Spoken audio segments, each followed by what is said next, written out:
अमेरिकी राष्ट्रपति Joe Biden ने सऊदी क्राउन प्रिंस के साथ इजराइल हमास युद्ध पर चर्चा की। बातचीत में लड़ाई को और भड़काने से रोकने की कोशिशों पर दोनों नेताओं ने बात की। दोनों नेताओं ने फिलिस्तीन में लोगों के खाने पीने और दवाइयां मुहैया कराने की जरूरतों पर भी बात की। व्हाइट हाउस ने एक प्रेस कॉन्फ्रेंस में ये जानकारी दी। सुरक्षा परिषद में अमेरिकी विदेश मंत्री एंटनी ब्लिंकन ने इजराइल और ईरान समर्थित हमास के बीच जारी लड़ाई के और भड़कने की आशंका जताई है।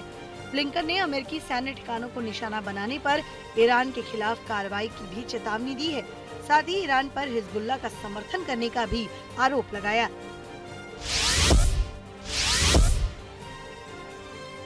अमेरिका की सुरक्षा परिषद में लगाए गए आरोपों पर ईरान भड़क गया है। यूएन में ईरानी राजदूत ने इजराइल हमास युद्ध मामले में अमेरिका पर गलत आरोप लगाने की बात कही। ईरानी राजदूत अमीर सैयद ईरानवी ने अमेरिका पर फिलिस्तीनियों की कीमत पर इजराइल का पक्ष लेने और मामले को और भड़काने का आरोप लगाया।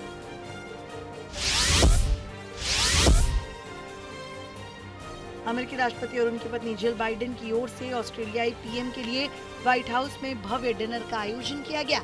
ऑस्ट्रेलिया के पीएम एंथनी अल्बनीज अपनी 4 दिन की अमेरिकी यात्रा पर हैं और ऐसे में वो मंगलवार को व्हाइट हाउस पहुंचे, जहां उनके साथ उनकी पत्नी कारमेल टिब्बट भी मौजूद रहीं।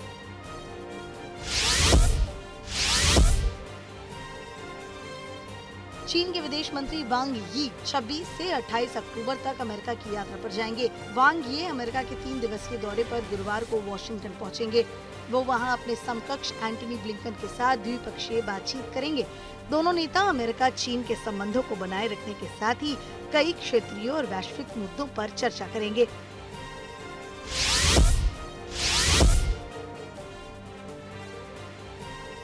पूर्व अमेरिकी राष्ट्रपति डोनाल्ड ट्रंप की मुश्किलें कम होने का नाम नहीं ले रही। डोनाल्ड ट्रंप की पूर्व वकील जेना एलिस ने जॉर्जिया केस में अपना दोष स्वीकार कर लिया है। वहीं ट्रंप का कहना है कि राजनीतिक कारणों से उन्हें और उनके बिजनेस को निशाना बनाया जा रहा है, लेकिन वो नेल्सन मंडेला की तरह इन चीजों से डरते नहीं हैं।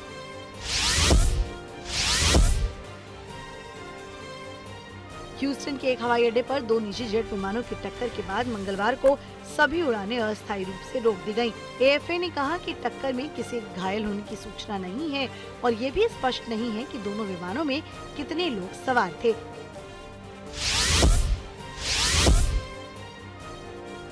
दक्षिण लुइसियाना के जंगलों में लगी भीषण आग से छाए सुपर फॉग और कोहरे की मोटी परत के कारण सोमवार को करीब 160 गाड़ियां आपस में टकरा गई थी, जिसमें मरने वालों का आंकड़ा लगातार बढ़ता ही जा रहा है।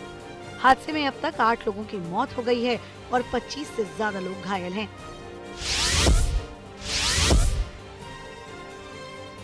राष्ट्रपति जो बाइडेन ने साइंस और टेक्नोलॉजी के क्षेत्र में दिग्गजों को मेडल देकर सम्मानित किया।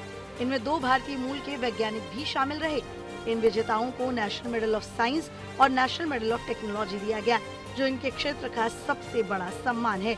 ये कार्यक्रम व्हाइट हाउस में आयोजित किया गया था।